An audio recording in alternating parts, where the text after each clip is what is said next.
நமச்சிவாய். நானேயோ தவம் செய்தேன் சிவாய நமையெனப் பெற்றேன். நானேயோ தவம் செய்தேன் சிவாய நமையெனப் பெற்றேன். தேனாயின் அமுதமாய் தித்திக்கும் சிவபெருமான் தானே வந்து என் உள்ளம் புகுந்து அடியேற்கு அருள் செய்தார். ஊனாரும் உயிர் வாழ்க்கை ஒருத்தன்றே வெறுத்திடவே உலகம் முழுவதும் வாழக்கூடிய நண்பு பக்தர்களே, உங்கள் அனைவருக்கும் தாம்பரம் வாராகி ஈசனேசன் சுவாமியுடைய நல்லாசிகள், வாழ்த்துக்கள். ஜெய் வாராகி, ஜெய் ஜெய் வாராகி. வாராகியின் அற்புதங்கள்.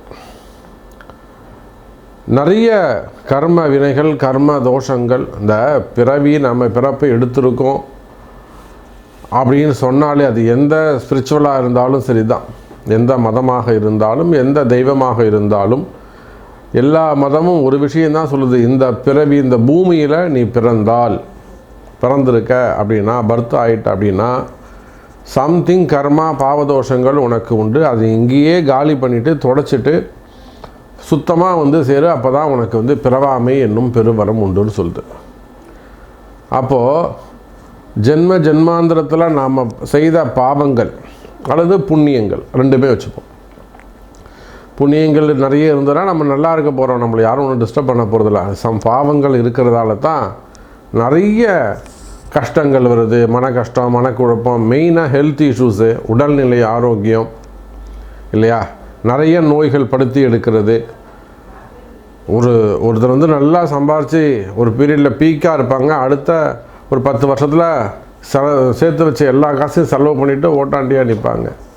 ஏன்னா ஒரு லெவலுக்கு மேலே வளர்ச்சி அடைய முடியாது, தடை இருக்கும். இது எல்லாத்துக்கும் என்ன காரணம்? மெயினாக உடல்நிலை ஆரோக்கியம் பாதிக்கப்படுறது, சின்ன குழந்தையில உடம்பு சரியில்லாமல் போகிறது, ஆர்டிசம் ப்ராப்ளமாக வருது. ஒரு வீட்டில் ஒரு குழந்தை உடம்பு சரியில்லாமல் இருக்கிறது, ஆர்டிசம் ப்ராப்ளத்தோட அந்த குழந்தைய பார்த்துக்கிற ஒரு 10 வயசு வரலும் பார்த்துக்கலாம். அதுக்கு அப்புறம் பெரிய பசங்களாக ரொம்ப சிரமமாயிடும். அப்போ இதெல்லாம் பாவதோஷங்கள் தான். இப்போ இதில் நிறைய கேள்விகள் உலகம் முழுவதும் இருந்து நம்முடைய அன்பு பக்தர்கள் கமெண்ட் பாக்ஸில், ஃபோனில், இதெல்லாம் நீங்கள் இந்த கேள்விக்கெல்லாம் ஒரு பதில் சொல்லுங்கள் சாமி. இதெல்லாம் நீங்கள் கொடுத்த கடன் வாங்க திரும்ப வருவதற்காக, எல்லாம் மெயினாக ஹெல்த் இஷ்யூஸ் வருது, அதுக்கு என்ன பண்ணுறது? சின்ன குழந்தைகளே கர்ப்பம் தரிக்கும் போதே, அந்த குழந்தை பிறக்கும் போதே சில குறைகளோடு பிறப்பது, அப்படின்னா கர்ப்பம் குழந்தை பிறக்காமல் குழந்தை பாக்கியம் இல்லாமல் இருக்கிறது, திருமண தடை, இது எல்லாத்துக்குமே நீங்கள் இதுக்கு ஒரு பதில் சொல்லுங்கள் சாமி அப்படின்னு உலகம் முழுவதும் வாழக்கூடிய என் அன்பு பக்தர்கள் கேட்டால் நிறைய கொஸ்டின்ஸ்க்கு செலக்ட் பண்ணி ஒரு 10-12 கொஸ்டின் மட்டும் இப்போ நாம் பதில் சொல்ல போகிறோம். ஒவ்வொரு கேள்வியும் தனியாக உங்களுக்கு பயன்படும் வகையில், அதோட கூட அதுக்கு ரெமிடியும் அதுக்கு பரிகாரமும் சொல்ல போகிறோம். என்ன செஞ்சால் இது நல்லது அப்படிங்கிறதையும் சொல்ல போகிறோம். கம்பெனி, தொழில் நிறுவனங்கள்லேருந்து, வேலை வாய்ப்புகள்லேருந்து எல்லாத்துக்கும் நம்ம ரெமிடி சொல்ல போகிறோம். பார்க்கலாம், பாருங்கள். இப்போது சமீபமாக ஒரு அம்மா ஃபோன் போட்டு கிட்டத்தட்ட அவங்க கஷ்டங்களையெல்லாம் சொன்னாங்க. நல்லா இருந்த குடும்பம் சாமி நாங்கள், எப்படி நல்லா இருந்த குடும்பம் சாமி நாங்கள், ஃபஸ்ட் கிளாஸாக இருந்தோம், பசங்களை அதாவது மிடில் கிளாஸ் தான், ஒரு ஆவரேஜான குடும்பம் தான். இங்கே பல்லடம் அங்கே தான் இருக்காங்க, பொள்ளாச்சி பக்கத்தில் தான் இருக்காங்க. ஒரு நிம்மதியான ஒரு குடும்பம் அப்படி வச்சுப்போமே. ஒரு தோட்டம், காடு எல்லாமே வச்சுருக்குறாங்க. ஒரு மிடில் கிளாஸ் சாதாரண குடும்பம், ஆவரேஜான குடும்பம் அப்படி வச்சுப்போம். 2 பசங்க.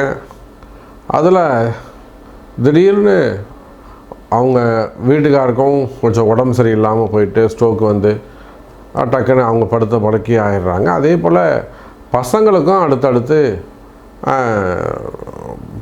உடல்நிலை ஆரோக்கியத்தில் அடுத்தடுத்து அவங்களுக்கும் பிரச்சனை ஏற்படுது. ஸோ இந்த முடக்கம், எப்படி சொல்கிறது, அந்த குடும்பத்தையே முடக்கின மாதிரி ஆகிடுது. அந்த குடும்ப தலைவன் படுத்த உடனே முடக்கி போட்ட மாதிரி ஆகிடுது. அப்போது தீராத நோய்.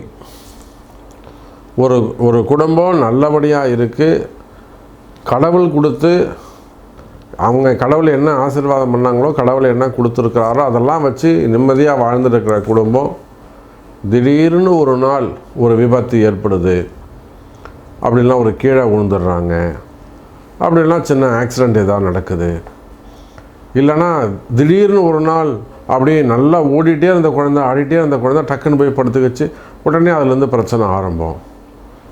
இப்போது நீங்கள் எல்லாம் சொன்னால் நம்ப மாட்டீங்க. ஒரு குழந்தை ஓடி ஆடி விளையாடிட்டே இருக்குது, டான்ஸ்லாம் ஆடுது, ஆடிட்டு போய் படுத்து தூங்குது. திடீர்னு ராத்திரி 12 மணிக்கு எழுந்து இது ரொம்ப இரும்புது, கொண்டு போய் ஆஸ்பத்திரியில் சேர்க்குறாங்க. கிட்டத்தட்ட ஒரு 30-35 நாள் ஆஸ்பத்திரியில் இருந்து, ஐசியூவில் இருந்து என்னென்னமோ ஆப்ரேஷன்லாம் செஞ்சு கடைசியில் காப்பாற்ற முடியாமல் போயிடுது. புரியுதுங்களா? அப்போ இந்த மாதிரி நிறைய இடங்கள்லாம் நடக்கும். ஓடி ஆடி விளையாடிட்டு இருக்கிற குழந்தை நல்லா படுத்து தூங்கியிருக்கும், திடீர்னு ராத்திரி 12 மணிக்கு எழுந்து ஒரு இருமல் வரா மாதிரி டொக்குன்னு ரொம்ப முடியாமல் போயிட்டு மூச்சு விட முடியாமல், அப்புறம் ஆஸ்பத்திரியில் போய் பார்த்தா 40 நாளுக்கு மேலே வச்சு ட்ரீட்மெண்ட் பண்ணி காப்பாற்றுற குழந்தையும் இருக்குது, காப்பாற்ற முடியாத குழந்தையும் இருக்குது.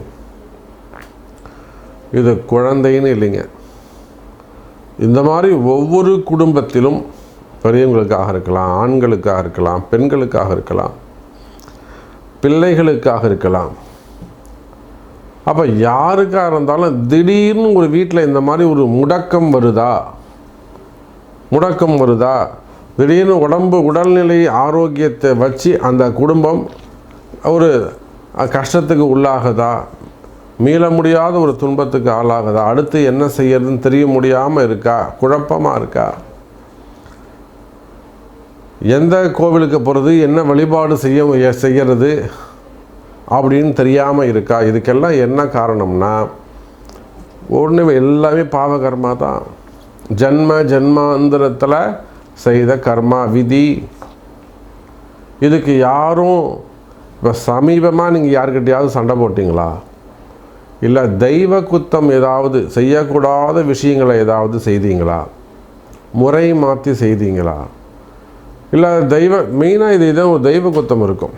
ஒன்று கர்மா, அப்படி இல்லைன்னா ஏதேனும் ஒரு தெய்வ குத்தம் காரணமாக இருக்கும். நீங்கள் சிந்திச்சு பாருங்கள், யோசிச்சு பாருங்கள், சொல்லாமல் இது நடந்திருக்காது.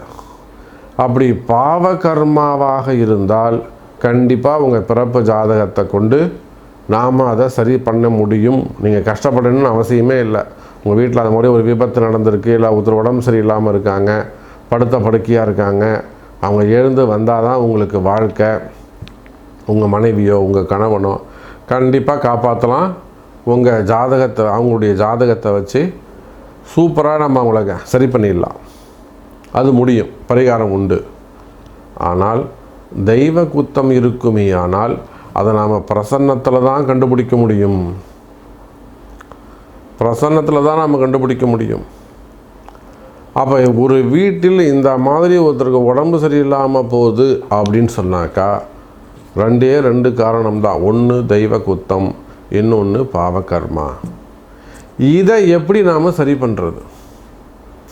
அதுக்கு உங்களுடைய பிறப்பு ஜாதகம்தான் பேசும். அதை பார்த்து அதுக்குரிய வழிபாடுகள், அந்த தெய்வத்தை கண்டுபிடிச்சி அதுக்குரிய ஆலயங்களை வழிபாடுகளை கண்டுபிடிச்சி அதுக்கான பரிகாரங்கள் செஞ்சிட்டோம்னா நிம்மதியான வாழ்க்கை உங்களுக்கு உண்டு, கவலை வேண்டாம். அப்போது எல்லாத்துக்கும் அடிப்படை காரணம் உங்கள் பிறப்பு ஜாதகம். அப்போ பிறப்பு ஜாதகத்தை மெயினாக நல்லா உடனே சரியாகணும், கரெக்டாக சரியாகணும்.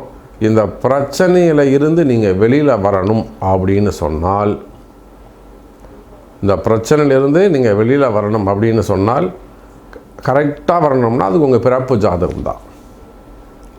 அப்போ உங்கள் பிறப்பு ஜாதகம் பார்த்து இப்போ என்ன தசாபுத்தி நடக்குது, இப்போ என்ன தசை நடக்குது, என்ன அந்தரம் நடக்குது, அது சுபருடைய தசையா அசுபருடைய தசையா, இந்த தசா நாதன் சிறப்பாக இருக்காரா, இன்னும் எத்தனை வருஷம் இந்த தசை இருக்குது, இதனால் தான் நம்ம ஏமாந்தோமா, இதுதான் காரணமா, இல்லை வேறு ஏதேனும் யாராவது நமக்கு ஏதேனும் செஞ்சுருக்காங்களா, திசை மாற்றி விடப்பட்டிருக்கா,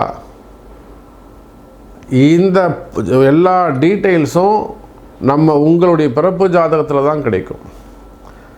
புரியுதா? அந்த பிறப்பு ஜாதகத்தை பார்த்து அதில் நம்ம பணம் வருமா, அல்லது நீங்கள் இது எப்போ நடக்கும், எந்த டேட்டில் நடக்கும், அது வரலாம் நம்ம எப்படி வெயிட் பண்ணுறதா, நம்ம என்ன நெக்ஸ்ட் ஸ்டெப்பு என்ன செய்கிறது, இது எல்லாத்துக்கும் ஆன்சர் உங்கள் பிறப்பு ஜாதகத்தில் தான் இருக்கும். அப்போ பிறப்பு ஜாதகம் பார்த்து அதற்குரிய ஆலய வழிபாடுகளோ, இல்லை வீட்டில் ஏதேனும் விரதம் இருக்கிறதா, இல்லை வீட்டில் ஏதேனும் பரிகார ஹோமங்கள் செய்கிறது, யாகங்கள் செய்கிறது, மெயினாக வீட்டில் ஏதேனும் ஒரு கணபதி ஹோமமாவது செய்யணும். அப்போ இது எல்லாத்துக்கும் முடியும். இந்த பிரச்சனை எப்போ தீரும் அப்படிங்கிறதுக்கு நம்மளுடைய பிறப்பு ஜாதகம் பேசும். அப்போ பிறப்பு ஜாதகத்தையும் ஒரு முறை பார்த்து அதற்குரிய பரிகாரங்களும் செய்வீர்களே ஆனால் இது நிச்சயமாக நல்லது நடக்கும். இந்த பிரச்சனையிலிருந்து நீங்கள் வெளிவர முடியும். ஆலய பரிகாரங்கள் கை கொடுக்கும். அப்போ ஒரு குற்றம், ஒரு தோஷம் ஏற்பட்டது தப்பு கிடையாது. இது நீங்கள் இதுக்கு தான் பிறந்திருக்கிறீங்க. இந்த மாதிரி குற்றம் நடக்கணும், தோஷம் நடக்கணும், கஷ்டம் ஏற்படணுங்கிறது தான் விதி. ஆனால் அது பூரணமாக கடைசி வரணும் கஷ்டப்பட்டுகிட்டே இருக்கணுங்கிறது விதி கிடையாது. அது புத்திசாலித்தனமும் கிடையாது, அது தண்டனையும் கிடையாது. அப்போ உங்களுக்கு ஏற்பட்டுள்ள கஷ்டங்களில் இருந்து நீங்கள் உடனே விடுபட வேண்டுமேயானால் உங்களுடைய பிறப்பு ஜாதகத்தை கொண்டு நீங்கள் எந்த ஆலயம் வழிபாடு செய்ய வேண்டும், என்ன மாதிரி பரிகாரங்கள் செய்ய வேண்டும் என்பதை அறிந்து செய்வீர்களேயானால் நீங்களும் வாழ்க்கையில் நிம்மதியாக இருக்கலாம், சந்தோஷமாக இருக்கலாம், வெற்றி மேல் வெற்றி பெறலாம், மெயினாக நிம்மதியாக இருக்கலாம். தப்பு கிடையாது. நல்லதே நடக்கட்டும். ஜெய் வராகி.